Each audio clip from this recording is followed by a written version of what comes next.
আজ 15ই December 2024 new Barrackpore কিশোলাই বিদ্যাভবনের বাৎসরিক ক্রীড়া প্রতিযোগিতা অনুষ্ঠিত হলো। সকালে প্রভাত ফেরি ও প্রতিষ্ঠানের পতাকা উত্তোলনের মধ্য দিয়ে আজকের এই অনুষ্ঠানের শুভ সূচনা হয়।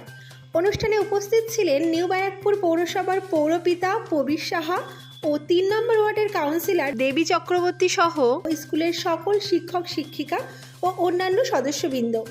সকাল 9টার সময় নিউ ব্যারাকপুর বিবেকানন্দ ক্রীড়াঙ্গনে বিদ্যালয়ের ছাত্রছাত্রীদের নিয়ে ক্রীড়া প্রতিযোগিতা শুরু হয় এবং প্রথম, দ্বিতীয়, তৃতীয় স্থান অধিকারীদের পুরস্কার প্রদান করা হয়। এবছর প্রতিষ্ঠানটি 64তম বছরে পদার্পণ করল। নবব্যারাকপুর কিশোলাই বিদ্যাভবন একটি পরিচিত নাম। সৃজনীর পরিচালনায় এই কিশোলাই বিদ্যাভবনের বাংলা এবং ইংরাজি মাধ্যমের অ্যানুয়াল স্পোর্টস অর্থাৎ বার্ষিক ক্রীড়া প্রতিযোগিতা আমরা সকাল 9টা থেকে শুরু করেছিলাম। প্রথমার্ধে যে খেলাগুলো ছিল সমস্ত খেলাই আমরা শেষ করেছি খুব সাফল্যের সাথে। আমাদের সঙ্গে প্রত্যেকে সহযোগিতা করেছে, বিশেষ করে আমাদের নবব্যারাকপুর পৌরসভার চেয়ারপারসন মাননীয় শ্রী প্রবীর শাহ মহাশয় উপস্থিত ছিলেন এবং এই ওয়ার্ডের 3 নম্বর ওয়ার্ডের কাউন্সিলর দেবী চক্রবর্তী মহাশয়া তিনিও উপস্থিত ছিলেন।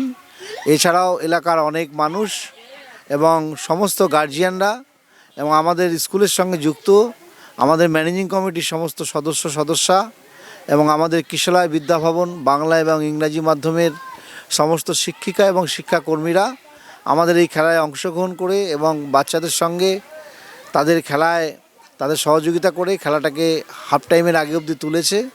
এর পরের যে আমাদের প্রোগ্রামগুলো আছে, আফটার লাঞ্চ আমাদের যে প্রোগ্রামগুলো আছে সেটা হলো আমাদের কিশোলাই বিদ্যাভবনের নৃত্য, যোগা এবং আঁকার প্রশিক্ষণ কেন্দ্রের কিছু ছোট ছোট বাচ্চারা তারা একটি ইভেন্ট তারা করবে এবং গার্জিয়ানদের জন্য আমরা একটা ইভেন্টের ব্যবস্থা করেছি, তারা তাদের ইভেন্টটা করবে। এছাড়াও যে সমস্ত বাচ্চারা যে সমস্ত শিশুরা আমাদের সকাল থেকে আমাদের খেলায় পার্টিসিপেট করেছে তাদের জন্য আমরা একটা ইভেন্ট রেখেছি, গো অ্যাজ ইউ লাইক। আমাদের প্রত্যেকের ঘরে একটা শিশুকে যদি নিজেরা তৈরি করতে পারি, আমি যেমন আমার শরীরকে চর্চা করছি, তেমনি যদি আমার মনের একটা চর্চা করে সেই বাচ্চাটার মধ্যে যেতে পারি যে কি চর্চা হচ্ছে এইটাই, একটা বাচ্চার কাছে একটা বাবা মা তার সব থেকে কাছের সব থেকে ভালো মানুষ, প্রিয় মানুষ, সেই তাকে সব থেকে বেশি ভালোবাসে।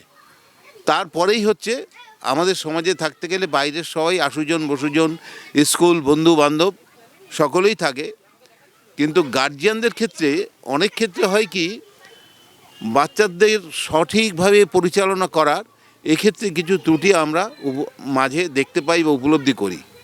সেই জন্য বলবো যে বাচ্চাদেরকে মানসিক ঘটানোর জন্য, তাদের যেমন শারীরিক বিকাশ ঘটানোর জন্যে তাদের যোগব্যায়াম, আর্ট এগুলো দরকার, খেলাধুলোর প্রয়োজন, তেমনি আবার মনের যে ব্যায়াম, মনের যে প্রিয়ান তার যে বিকাশ ঘটানোর জন্য বাবা মাকেও কিন্তু বাচ্চাদের সাথে এখনই বললো আমি এখন একটু খেলতে যাব, তাকে সঙ্গ দেওয়া বাবাকে বা সাথে যাওয়া, বা হয়তো এখন পড়তে ইচ্ছে করেন, ঠিক আছে এখন পড়িস না, এখন অন্যটা কিছু নিয়ে বস, তারপরে আবার ঠিক আছে বাবু যা পড়তে বস।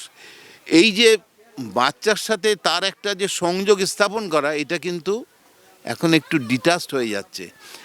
আমরা কি করছি, বাচ্চারা জেদ করছে এইটা দিতে হবে, এটা করতে হবে, আমরা তাই নিয়ে ব্যস্ত হয়ে পড়ছি, এখন পড়বো না, পড়লামই না। কিন্তু সেই বাচ্চাটাকে যদি আমরা বোঝাতে পারি এবং বুঝিয়ে যদি আমি যদি বাচ্চা হয়ে যেতে পারি, তাহলে আমার মনে হয় স্বাভাবিকভাবে কিশোলাই বিদ্যাভবন শুধু নয়, টোটাল সামাজিক পরিবেশের একটা পরিবর্তন আসবে এবং সমাজে একটা বিবর্তন ঘটবে। তার মধ্য দিয়ে আমাদের সন্তান আমাদের পূর্বপুরুষকে মনে রাখবে এবং তারা সামনে এগিয়ে যাবে। আজ আমাদের কিশোলাই বিদ্যাভবনের প্রতিযোগিতা, বাৎসরিক ক্রীড়া প্রতিযোগিতা শুরু হয়েছে সকাল 9টা থেকে। আমরা বর্ণাঢ্য শোভাযাত্রা করেছি, আমরা খুব সুন্দরভাবে একদম পরিচালনা স্কুল থেকে বেরিয়ে সারা রাস্তা প্রদক্ষিণ করে আমরা মাঠে এসেছি। আজকে মানে শুভ সূচনাটা আমাদের খুব সুন্দর হয়েছেন। আমাদের নিউ ইয়র্ক মিউনিসিপ্যালিটির চেয়ারম্যান প্রবীর শাহ উনি এসেছেন, আমাদের প্রেসিডেন্ট দেবাশিস ধর উনি আমাদের এটা উদ্বোধন করেছেন, ফ্ল্যাগ হোয়েস্টিং হয়েছে, প্রচুর বাচ্চা এসছে, প্রচুর গার্জেনের সঙ্গে প্রচুর সুন্দর সুন্দর ভালো ভালো ইভেন্ট খেলাও চলছে। আমি এই স্কুলের সঙ্গে বহুদিন জড়িত, 2005 সাল থেকে। আমি আজকে প্রায় 5 বছর ধরে কনভেনার এই স্কুলের। এই কালচারাল প্রোগ্রাম এই স্পোর্টস আর আমাদের একটা সাংস্কৃতিক অনুষ্ঠান হয় আগামী ফেব্রুয়ারি মাসের 23শে ফেব্রুয়ারি আমাদের কৃষ্টি হল একটা বিরাট ফাংশন হয় বাচ্চাদের নিয়ে, খুব সুন্দর ভালো অনুষ্ঠান হয়। আমি এগুলো করতে ভালোবাসি বাচ্চাদের, কারণ বাচ্চাদের আমার খুব ভালো লাগে, ওরা খুব সুন্দরভাবে এইগুলো করে খেলাগুলো, সেই জন্য আমি ওদের সঙ্গে থাকি। আর আমার যেটুকু সাহায্য করা, আমি স্কুলকে যতটা সম্ভব আমি পারি সাহায্য করি। এটা আমার মানসিকতা আমার তৈরি হয়ে গেছে যে আমি এইভাবে সাহায্য করে ভালো লাগে এদেরকে। যতদিন বেঁচে থাকবো আশা করি ততদিন হয়তো এদের সঙ্গে থাকতে পারবো, এই আমার আশা আছে।